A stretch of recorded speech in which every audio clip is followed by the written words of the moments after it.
Отаны болмай ұлтымның, сақталмауға ұмтылдым.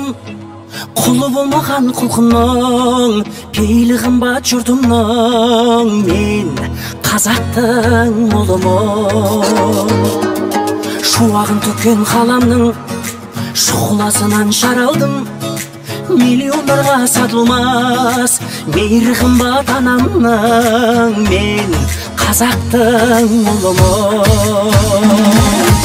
Елімде туған ер қымбат, атадан қалған жер қымбат. Әлемнің қисаң барлығын, бәрібір туған жер қымбат. Елімде туған ер қымбат, атадан қалған жер қымбат. Әлемнің қисаң барлығын, бәрібір туған жер қымбат. Мен қазақтың ұлымын.